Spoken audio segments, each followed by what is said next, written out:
Good morning, everybody, and welcome to Shining Mountain Center for Spiritual Living, where we gather together to celebrate the God in each one of us and all of creation. Please join me in our statement of purpose. One second.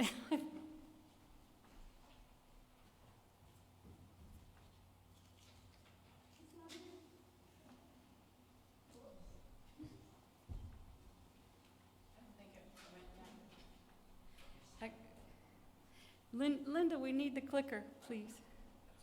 Please join me in saying our statement of purpose.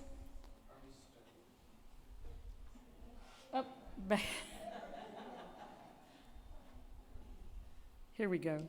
Our community lovingly and joyfully inspires, supports, and empowers individuals to discover and express their divinity.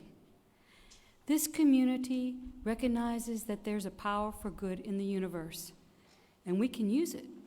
So we like to pray. So if you have something on your heart or on your mind that you would like us to pray for, please fill out a prayer card in the back.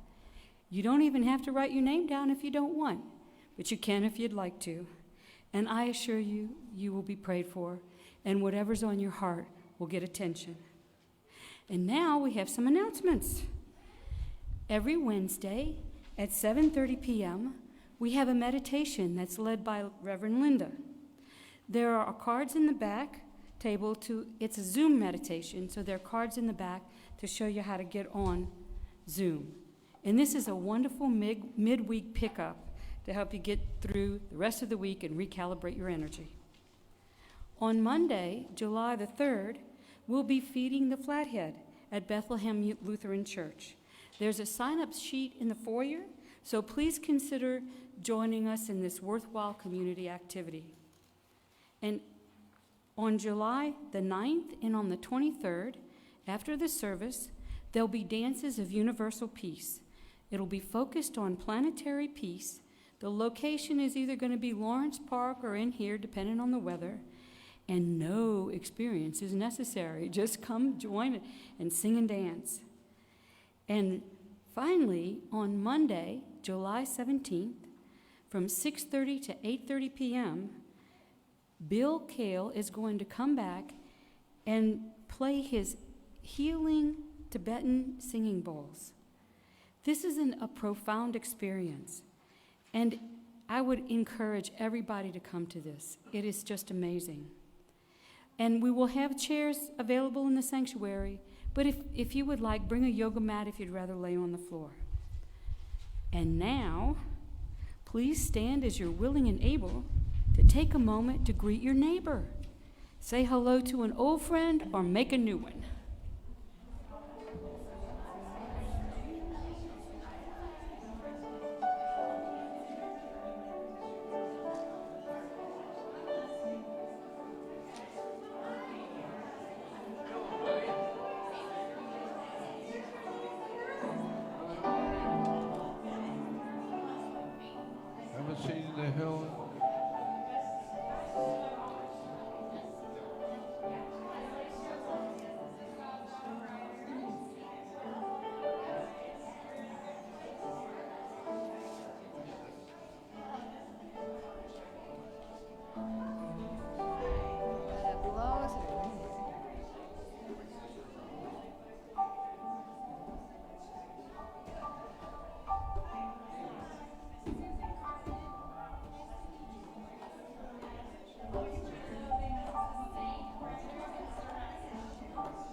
You can remain standing if you'd like. But our wonderful musicians are going to lead our congregation in our first congregational song. So please stand as you're willing and able and join us in song.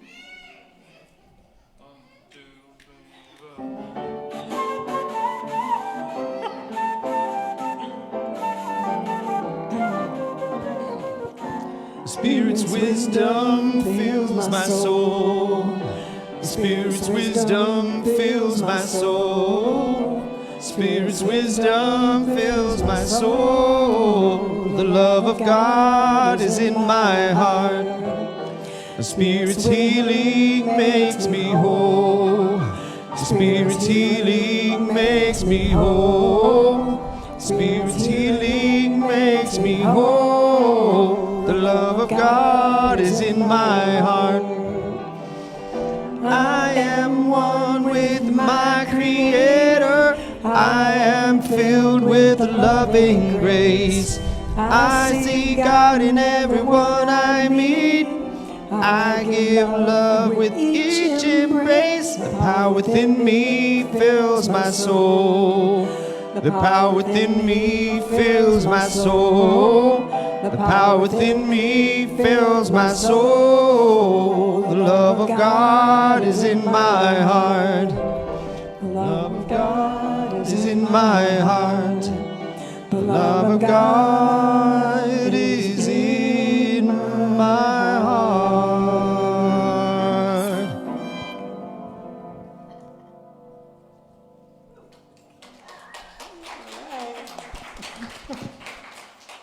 Thank you, everybody. It's now that time in our service where we get to bless our children. The children here, the child within each one of us, and all of the children in the world. So I'd like to ask you now to please join me in this blessing of the children. We see you, who you really are, made in the image and likeness of God. We cherish you, we support you, and we love you. And I ask you now to just take a deep breath into that heart space. And know with me there is only one power and one presence and one life. And it is known by many names, but I call it God. God, the good, omnipotent. I know that God truly is all there is. There is no place where God is not. God is light and love and peace and joy. God is health and wholeness and prosperity. It is in that essence that we live and breathe and have our being. We are one with it, one with the one with that divine and holy presence. We too are life and love and peace and joy. And so as I speak my word this day, I speak it knowing truly we move through today and through the ensuing week, filled with the loving spirit of the divine as it overflows and touches all that we meet.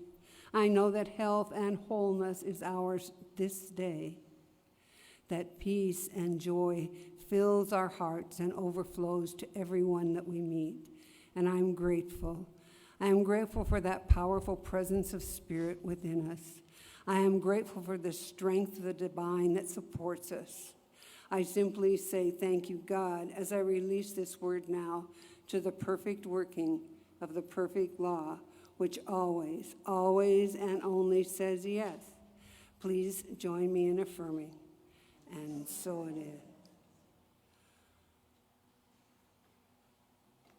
And so I'm going to go on downstairs if any of the children would like to join me.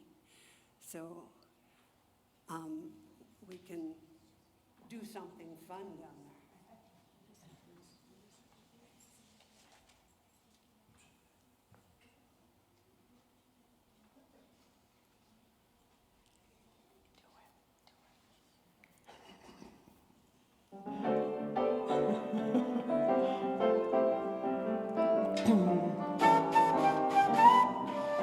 Spirit's wisdom fills my soul. my soul. Spirit's wisdom fills my soul. The love of God is in my heart. The love of God is in my heart. The love of God is in my heart.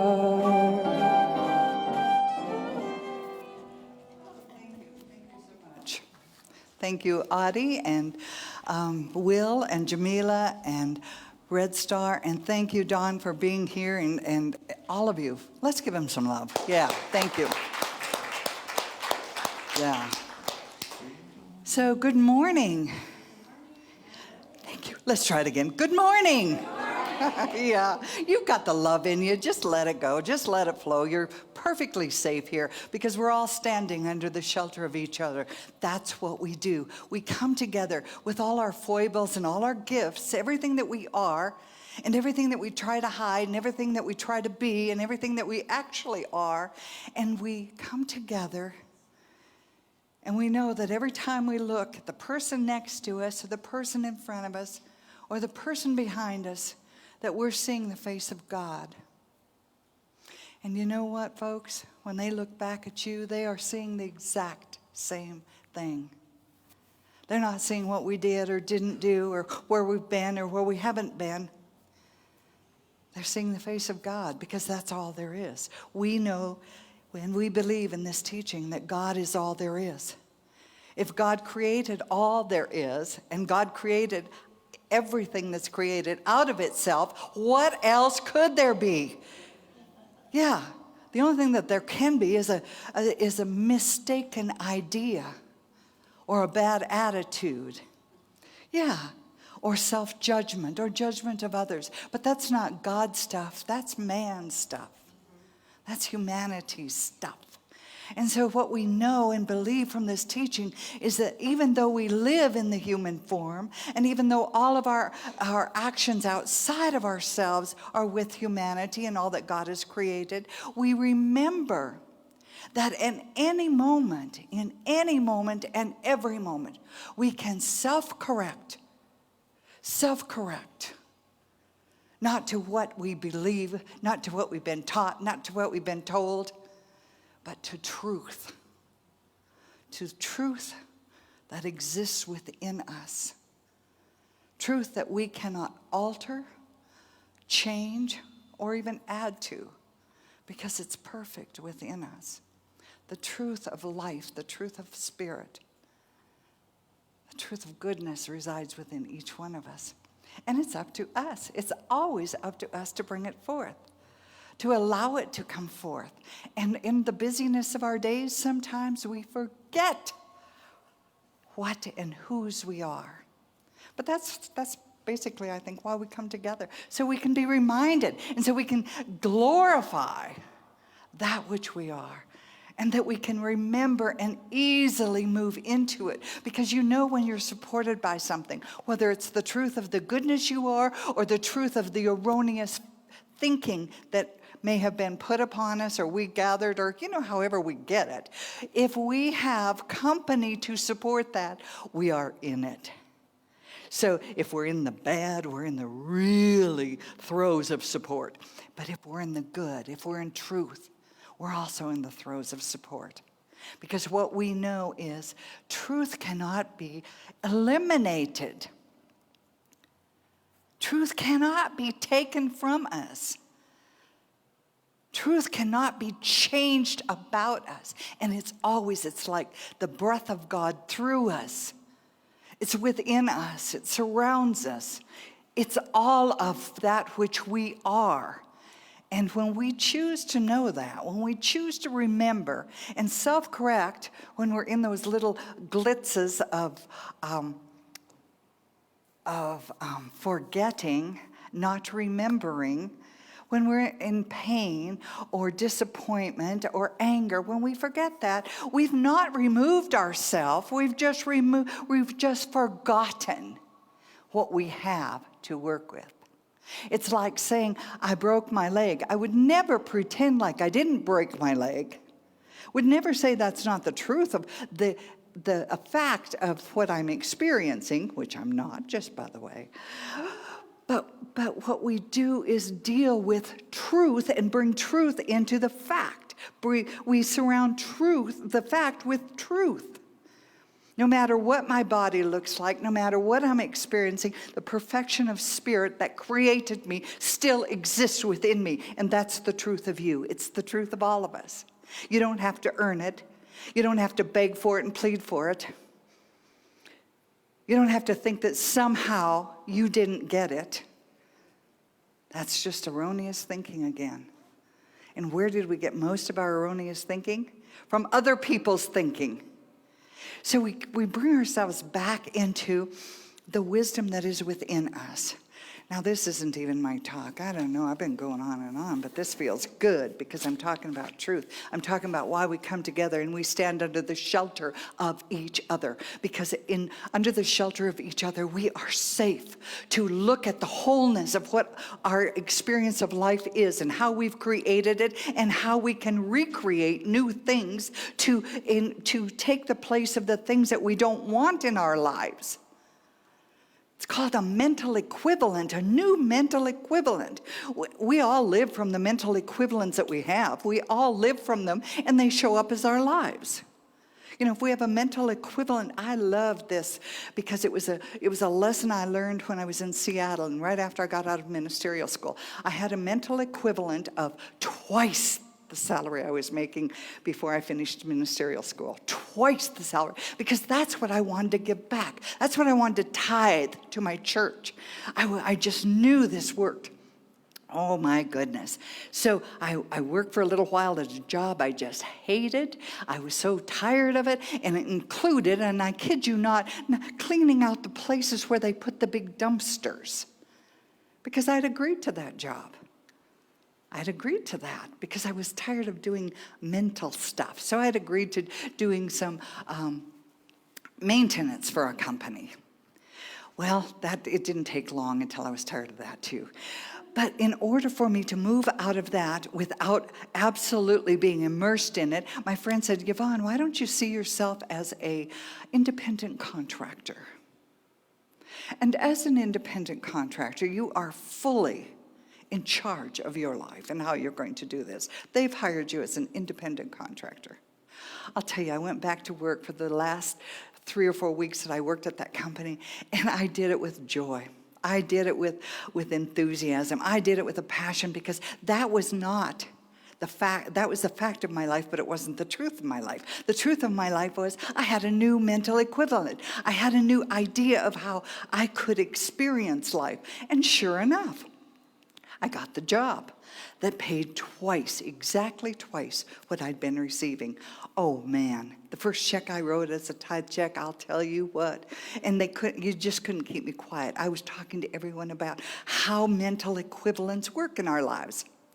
Well, then I'd been at this job a couple of years, and then I wanted to double my salary again. Because I want to give more. I want to use these principles. I want to prove these principles. I want to prove that my God is an awesome God. And as long as I know that, I will receive and experience and be able to give from an awesome life. So I prayed and I worked and I prayed and I worked and I studied. 2 years later, I had not doubled that salary. And here's what the problem was. Here is what the problem was. I wanted it, but I didn't believe it was possible. Yeah. So freedom, which I'm going to talk about today, is about telling the truth. Freedom is about telling ourselves the truth. You know, freedom can be taken from us. Our freedoms can be taken from us from outside of ourselves. But I'm getting God bumps because I know, and you know, that the freedom within us, we give ourselves. And we either give it full reign or we give it partial reign and limited. And that's the human condition. But for us to know that our freedom within is up to us is like, wow, I got a new idea. And if I have a new idea, I can implement that new idea. And if you have a new idea and you can implement it, it should be based on what you want, not what you're afraid of. Not what you've lost, not what you wish you could have, but what you'd be willing to accept and experience. You don't have to know how you will get it. You don't have to know the avenue it'll come through, because so often we want to know how, because we still think we're the directors. We still think we're the creators. No, we're co-creators in life. And I loved when I learned that, and some people might not agree with me, but I loved it when I learned I didn't have to quote everyone that I read and give them credit for it, because this is what I got. There are no new ideas. You know, there's no new stuff. We just get to use it and use it. And of course I will give credit. But I can also make it into mine, because then it's not mine, it's going through me. It's going through me. It's like saying that acorn that grew that tree originated right here and it's ours and nobody else can have any ownership on it. Oh, for heaven's sake. We have to be realistic, folks. We have to be right there where truth lies, where truth is. And what we want to do is give our mind free rein, free play with the thoughts that we want to manifest in our lives. Because usually freedom, you know, when I think about freedom, I think of the freedom to have what I want and the freedom to let go of what I don't want. Isn't that what freedom is based on? The idea of being able to let go of that which we don't want? Well, we don't have to destroy it to let go of it. We don't have to pretend it didn't exist. We don't have to hate the others if we think it involves other people or other countries or other governments or our neighbors. We don't have to hate them. What we have to do is bring ourselves into the idea of a new mental equivalent, because like I said, we're all living from the mental equivalents that we have today in our lives already established. A mental equivalent might be for a parent that this child needs to be guided. When he's outside, he needs to be an eye kept on him. You know, that's a mental equivalent. I'm just giving you some ideas of what it is. It's for everything that we believe and put forth and react and respond to is a mental equivalent. So if we're not seeing in our lives what we want to see, and yet we think we have a mental equivalent of what we want, we must look at, are we really telling ourselves the truth about it? It took me 2 years to see that I wasn't telling myself the truth about I could have a salary that was double. No, I really wanted it. I really desired it, and I wanted it to show up in a big way. But did I really believe that I could have it?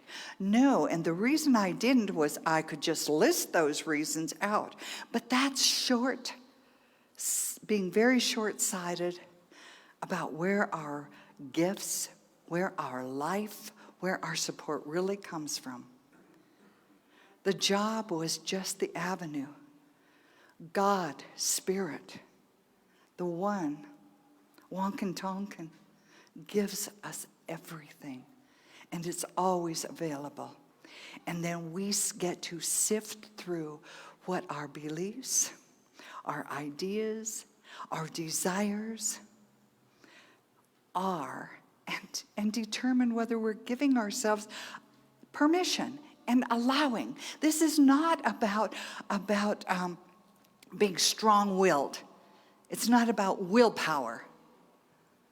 It's about allowing that which is within you, the freedom within you, to speak. Your soul speak. Your heart speak. Will always give you truth. And it isn't limited to this or that. If that was the case, we wouldn't have so many things show up in our world that I'm wondering, what's the purpose? What's the purpose of dust in my nose? What is the purpose of mosquitoes in my house? You know, that kind of thing. That's not for me to know. You know, the only thing I have with that is awe in creation and the ability to respond from a place that is not anxious, angry.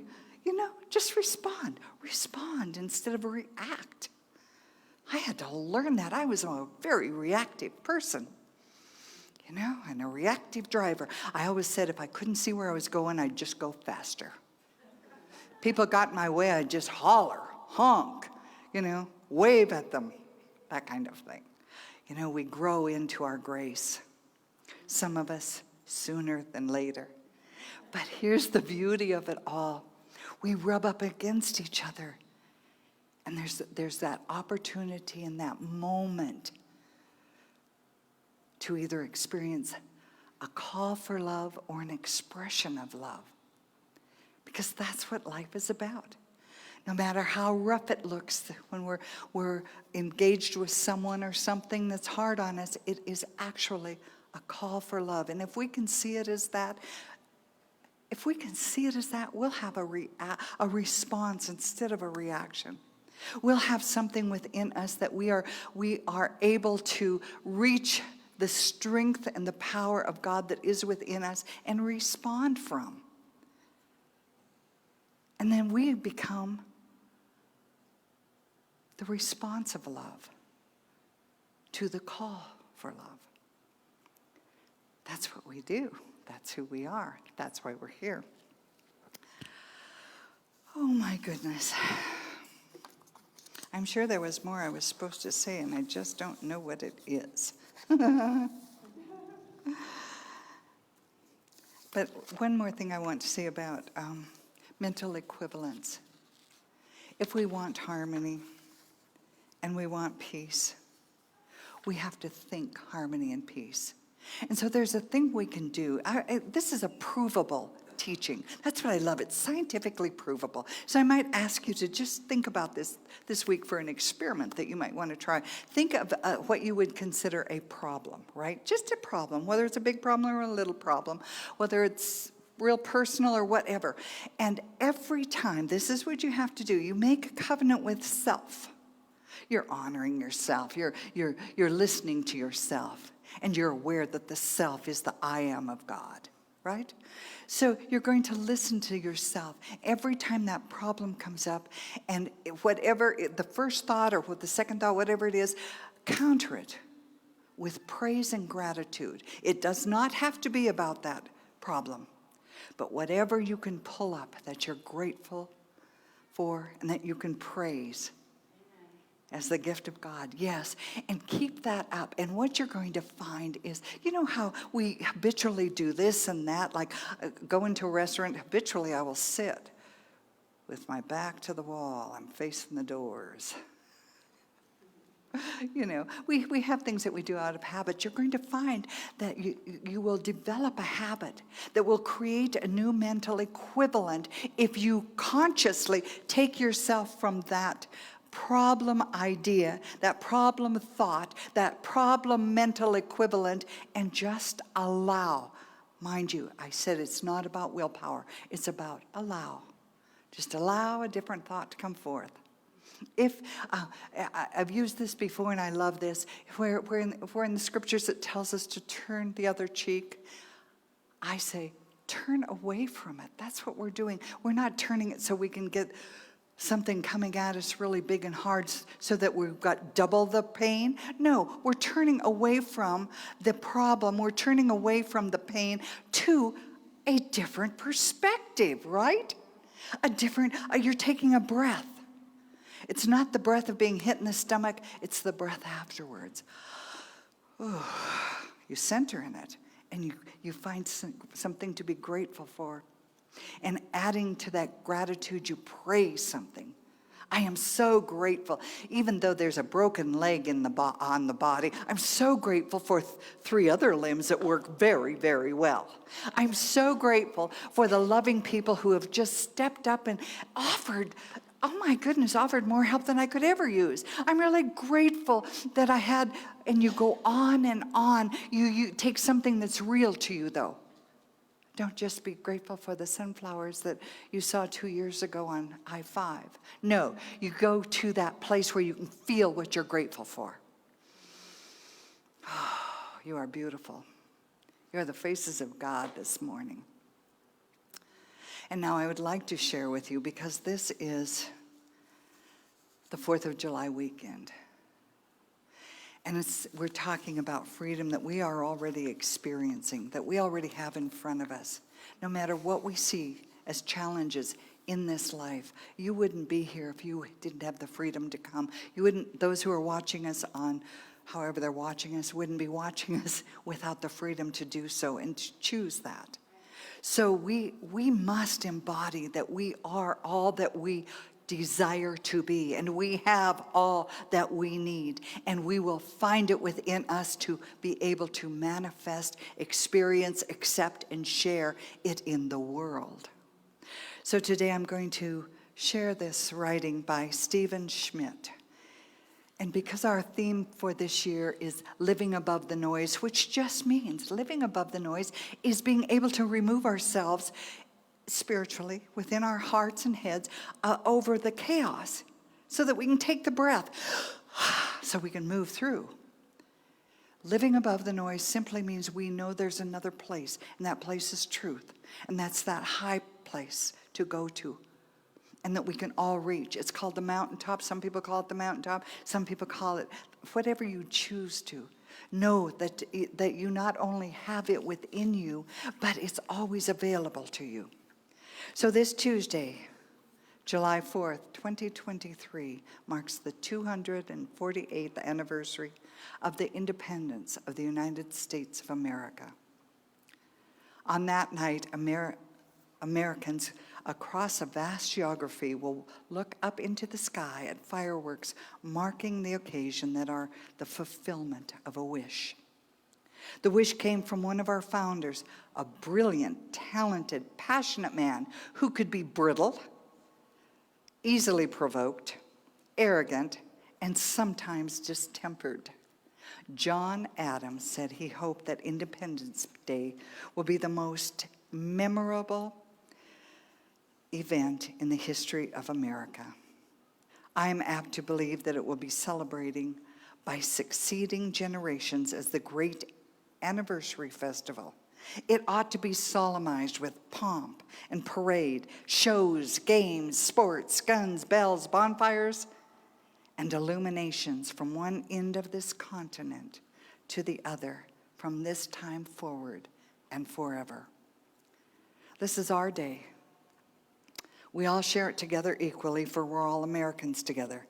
We are citizens of a republic that has endured for 248 years of challenge, heartbreak, triumph, loss, injustice, war, and suffering. When the revolution was born, there were 3 million Americans and 13 states.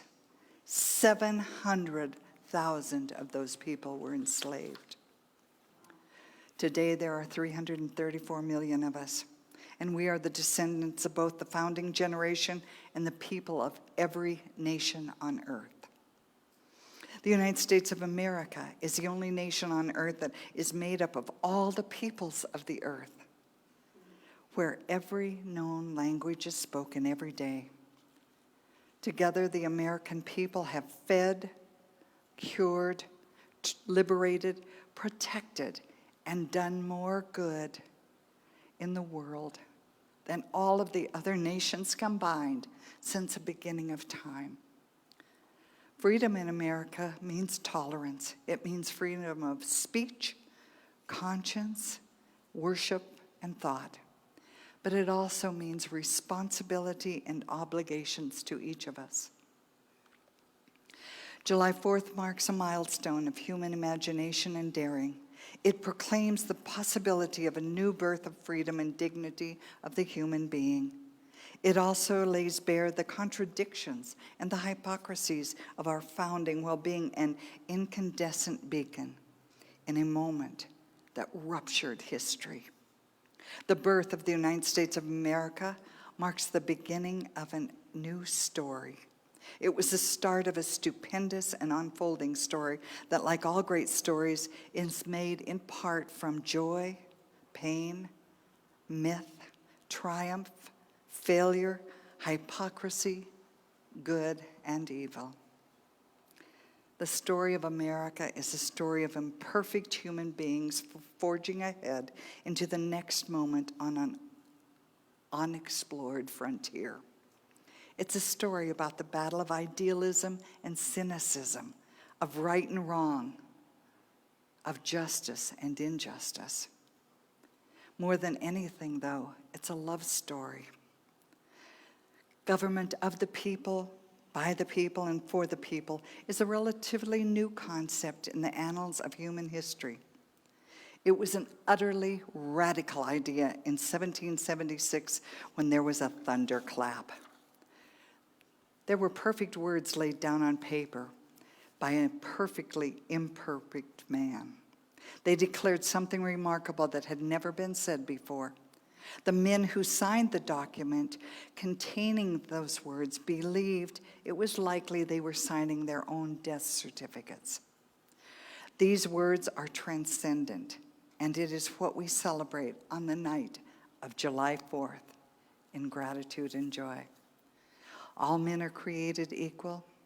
They are endowed by their Creator with certain unalienable rights, that among these are life, liberty, and the pursuit of happiness. Some may say that there is injustice and deep corruption in our society, and therefore these words are meaningless and shouldn't be celebrated. They could not be more wrong. American citizenship means having the privilege to assert the God-given right to fix what is broken and perfect the union that endures as an idea, experiment, promise.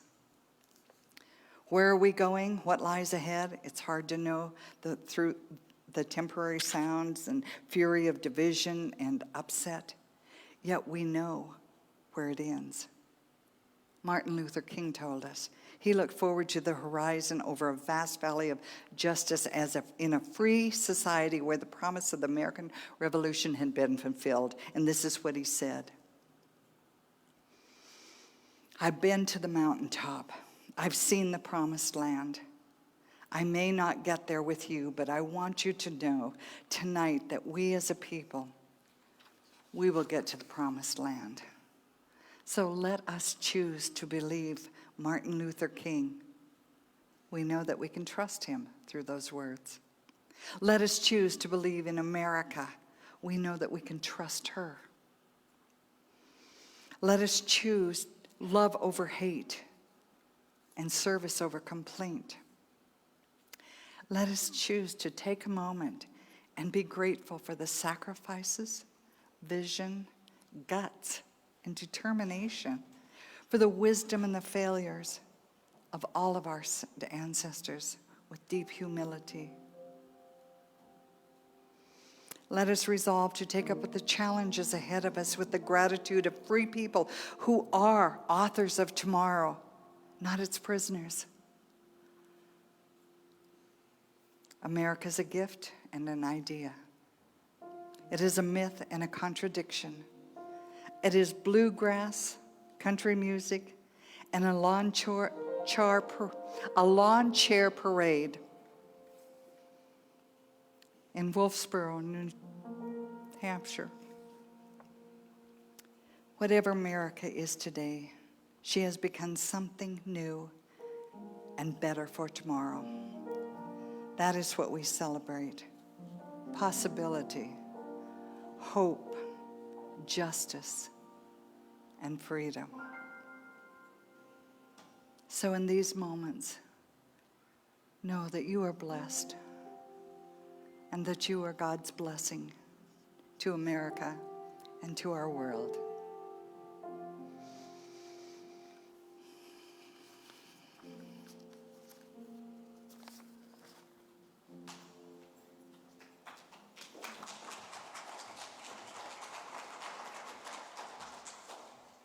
Let's just take one moment and hold these words in our heart that Reverend Yvonne just told us.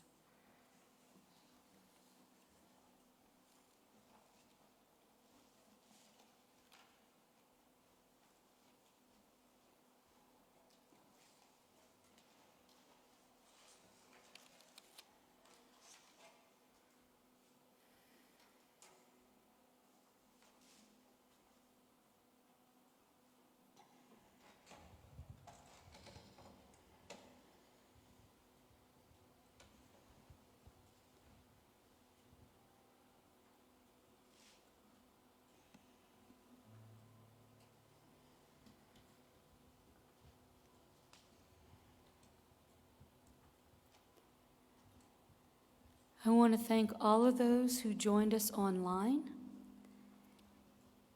And we're so grateful that you joined us online today. And I want you to know that we're here because of your ongoing support. And now our musicians are going to treat us to some special music.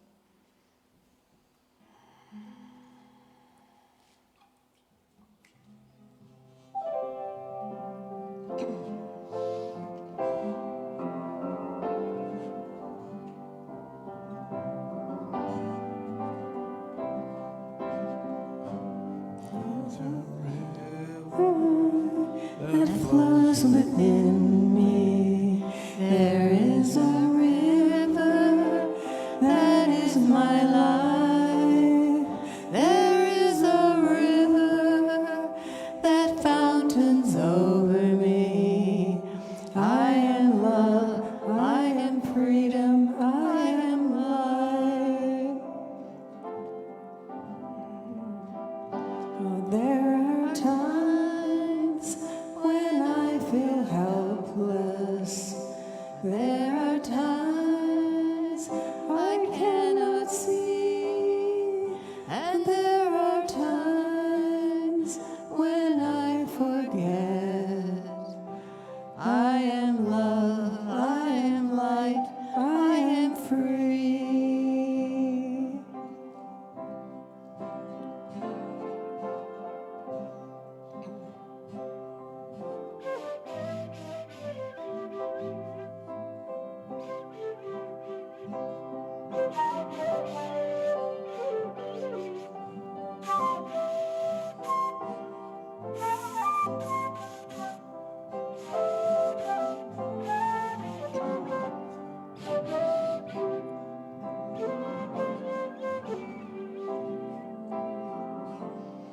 Must remember the river's power to carve the mountains, to change the seas. I must remember that I am part of her.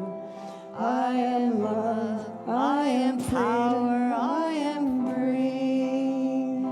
I am love, I am power, I am free.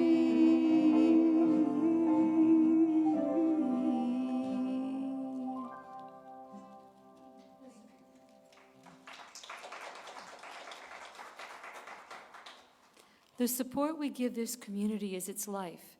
But I want each one of you to know that each one of you is a gift to us. And now as DJ and Jeff come forward, please join me and say